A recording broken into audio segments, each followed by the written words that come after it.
Hola y bienvenidos. Hoy nos metemos de lleno en los textos de una figura, bueno, fascinante, San Francisco de Asís. Y la idea no es tanto hacer una biografía, sino explorar su visión espiritual a través de lo que él mismo escribió.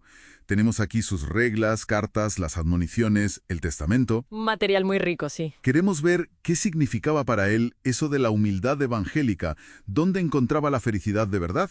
Buscamos entender ese núcleo, ese seguir el Evangelio sin glosa, como decía él. Sin interpretaciones que lo suavicen, ¿no? Justo, especialmente en la humildad y en el abandono en Dios.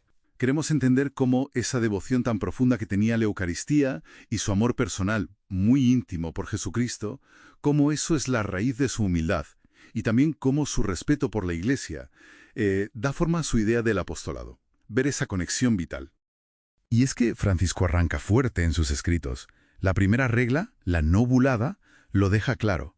Obediencia, castidad sin propiedad, siguiendo a Jesús. Cita directamente los pasajes del Evangelio. El vende todo, el niégate a ti mismo, y en el testamento dice que fue Dios mismo quien le reveló que debía vivir así. Claro, es que esa vida evangélica está unida a una humildad tremenda. No es solo pobreza material. ¿A qué te refieres? Es como un vaciarse por dentro. Lo dice en las admoniciones, por ejemplo. No te apropies del bien que haces, viene de Dios. Hay que juzgarse a uno mismo, despreciarse incluso. Uf, suena duro. Lo es.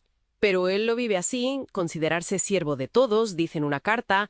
Se aplica a sí mismo lo del Salmo. Soy gusano y no hombre. Impactante. Y fíjate, ve la humildad hasta en Dios, escondido en la Eucaristía. Si Dios se humilla así, ¿cómo no hacerlo nosotros? Dice que esa humildad confunde a la soberbia del mundo. Francisco, muestra una reverencia que casi se puede tocar en sus textos. Llega a decir algo como, nada veo corporalmente en este siglo del mismo altísimo Hijo de Dios, sino su santísimo cuerpo y su santísima sangre. Uf, es muy fuerte. Sí, es una afirmación tremendamente física, muy presente. Y fíjate, lo realmente potente es cómo conecta esa veneración, que es casi sobrecogedora, con la humildad de Cristo en el día a día. Lo dice en una admonición. Ved que diariamente se humilla, diariamente viene a nosotros Él mismo apareciendo humildemente. Ah, claro. Para Francisco, la grandeza de Dios no está solo allá arriba, en lo trascendente, sino precisamente en ese abajarse diario en la Eucaristía. No es un ritual vacío, ¿eh? Advierte muy seriamente que recibirla indignamente es comer y beber la propia condenación. Vamos, la seriedad que le da es absoluta. Entiendo. O sea que esa contemplación de Cristo, humillándose en la Eucaristía, es lo que alimenta directamente su espiritualidad. Va por ahí. Exactamente, no es solo adoración a distancia, es un modelo a seguir. Ese amor a Cristo se traduce sí o sí en imitación. Por eso nos llama a mirar al buen pastor, que por salvar a sus ovejas sufrió la pasión de la cruz. Es una llamada constante a reflejar ese sacrificio. Y ahí encaja perfectamente la famosa humildad franciscana, ¿no? Que no es una falsa modestia, sino, algo que nace directamente de esa imitación. Él mismo advierte sobre no exaltarse por el bien que Dios puede hacer a través de uno. Eso es. Reconocer que el mérito no es propio. Claro. Y si conectamos esto, digamos, con una visión más amplia de su pensamiento, esa humildad implica un vaciamiento radical de uno mismo. Hay una frase potentísima en su carta a toda la orden.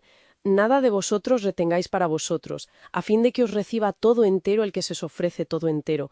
Es una entrega total, un despojarse del ego. Uf. Ese nada de vosotros retengáis suena a un desafío enorme.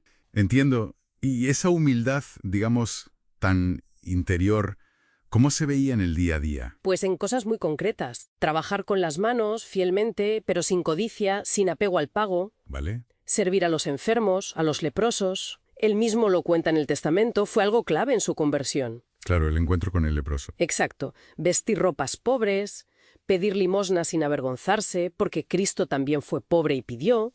Y sobre todo, el servicio mutuo entre los hermanos. Y aquí es donde entra de lleno el relato de la verdadera y perfecta alegría. Ahí es donde se ve qué entiende él por felicidad. Le explica a Fray León que la alegría, la de verdad, no está en los éxitos. Ni en hacer milagros o convertir gente. Nada de eso. Ni en tener mucha sabiduría, no. ¿Entonces dónde? Porque choca un poco con nuestra idea de felicidad. Pues mira, describe una escena cruda. Llegas de noche, invierno cerrado, helado. lleno de barro. La túnica helada te hace sangre en las piernas. ¡Qué imagen! Llamas a la puerta del convento y el hermano portero te recibe a gritos. ¡Fuera de aquí, vete ladrón! Te insulta, te deja fuera pasando frío y hambre toda la noche. Rechazado por los propios hermanos. Eso es. Y dice Francisco, si aguantas esa injuria, esa crueldad, ese rechazo, con paciencia, sin enfado, incluso con alegría por amor a Cristo, Entonces, esa es la verdadera y perfecta alegría. ahí está, vaya. O sea, la alegría no a pesar del sufrimiento, sino en el sufrimiento aceptado por amor. Exactamente. Es la cumbre del abandono en Dios. Es encontrar la felicidad uniéndote al Cristo que sufre, imitando su pasión.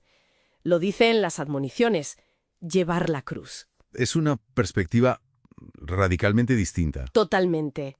Y claro, esto se relaciona con todo lo demás que escribe. Otras virtudes. Sí, la paciencia y la humildad que vencen la ira, la pobreza vivida con alegría que expulsa la codicia, amar a los enemigos, buscar la paz, la limpieza de corazón, todo va unido. Entiendo, es un todo coherente. Es un bloque. La humildad es la base, la verdad ante Dios.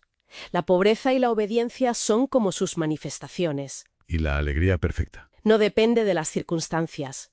Depende de esa unión íntima con Cristo, en el amor, que se prueba, digamos, en la dificultad.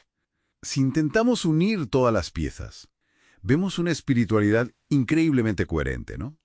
La Eucaristía es como el combustible de un amor muy profundo a Jesucristo. Ajá. Ese amor florece en una humildad radical, entendida como vaciamiento, como reconocer la acción de Dios. Y todo esto se vive, se expresa, dentro del marco de la obediencia y el respeto profundo a la Iglesia y sus ministros.